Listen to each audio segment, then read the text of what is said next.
இப்போது காந்தி சமாதியாக மாற்றப்பட்டுள்ள பிர்லா மாளிகை வளாகத்தில்தான் பெரும் கூட்டத்தின் நடுவே தேசப்பிதா என்று போற்றப்படும் காந்தியடிகள் அநியாயமாக சுட்டுக் கொல்லப்பட்டார்.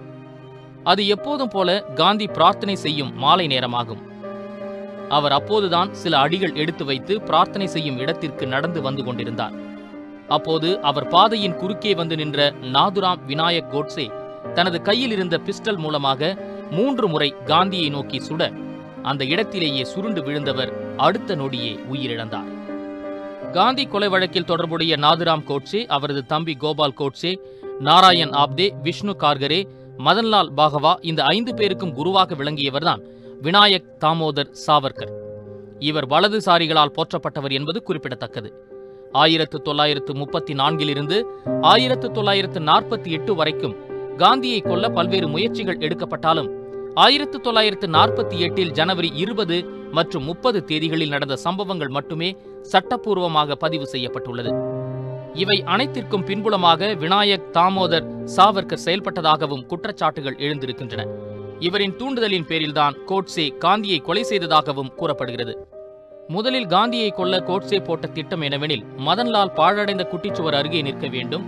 பிரார்த்தனை கூட்டத்தில் இருக்கும் நாதுராம் கோட்சே முதல் சிக்னலாக கன்னத்தை சூரிய, அதை பார்த்த நாராயண் ஆப்தே 2 கைகளையும் மேலே தூக்கி சோம்பல் முறிப்பது போல 2வது சிக்னலை தர வேண்டும்.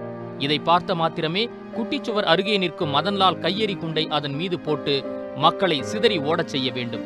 இதையெல்லாம் பார்த்து கொண்டிருக்கும் கோபால் கோட்சே பிரார்த்தனை அறைக்கு பின்புறம் இருக்கும் அறையில் உள்ள ஜன்னல் வழியாக காந்தியின் மண்டைக்கு பின்புறம் சுட வேண்டும். இறுதியாக கூட்டத்தில் இருக்கும் விஷ்ணு கார்கரே காந்தி மேல் கையெறி குண்டு போட்டு உயிரிழப்பை உறுதி செய்ய வேண்டும். இதுவே அவர்களுடைய திட்டம்.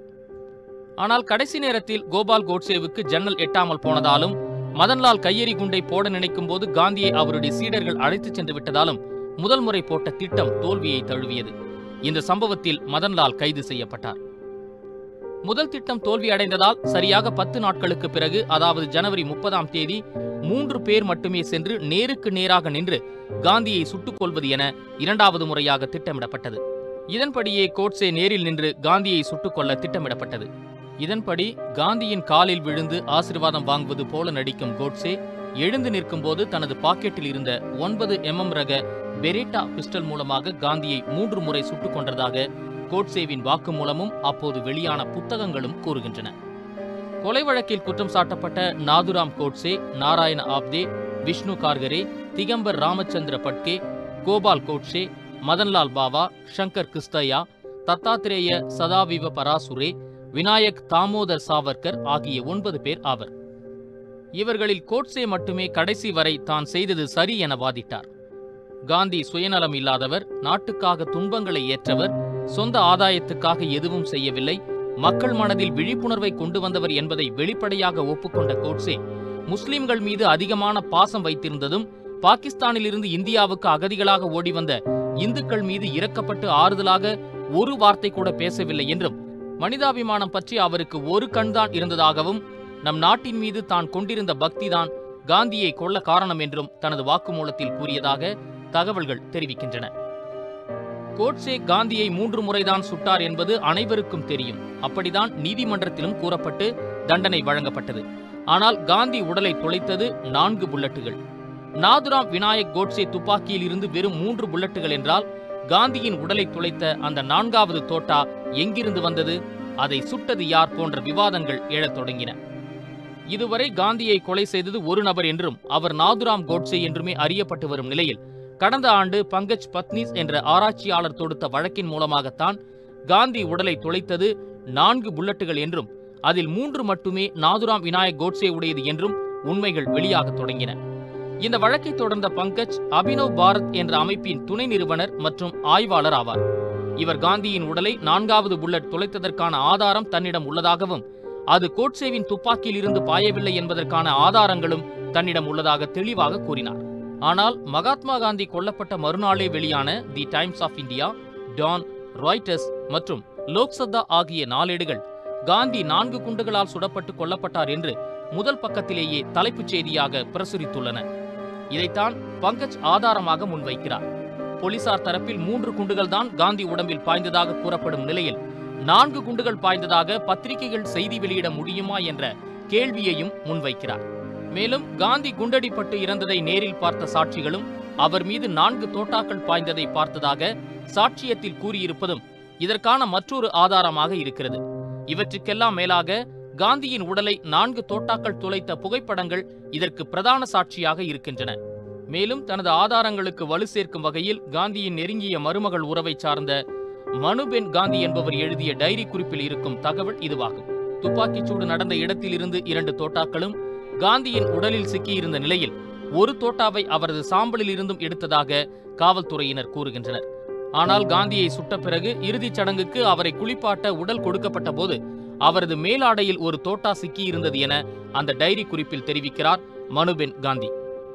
மேலும் உச்சநீதிமன்றத்தில் பங்கஜ் தாக்கல் செய்த மனுவில் 1966ஆம் ஆண்டு அமைக்கப்பட்ட நீதிபதி KL கபூர் ஆணையம் உண்மையை வெளிக்கொண்டு வரவில்லை, கோட்சே பயன்படுத்திய இத்தாலி பெரேட்டா ரக சிறிய துப்பாக்கியை அவருக்கு கங்காதர் தண்டவதே என்பவர் கொடுத்திருக்கிறார், அவருக்கு ஜெகதீஷ் பிரகாஷ் கோயல் என்பவர் அதை கொடுத்திருக்கிறார். இதற்கு மேல் துப்பாக்கி எங்கிருந்து வந்தது என்பதை கண்டுபிடிக்க முடியவில்லை. சம்பவ இடத்தில் கைப்பற்றப்பட்ட துப்பாக்கியின் பதிவு எண் 606824 ஆகும். அப்படி பார்த்தால் அது தத்தாத்ரேய பர்சுரே என்ற குவாலியரைச் சேர்ந்த மருத்துவருடையது. ஆனால் அவரிடம் விசாரிக்க சென்றபோது அதே பெரேட்டா ரக துப்பாக்கி அவரிடம் இருந்தது.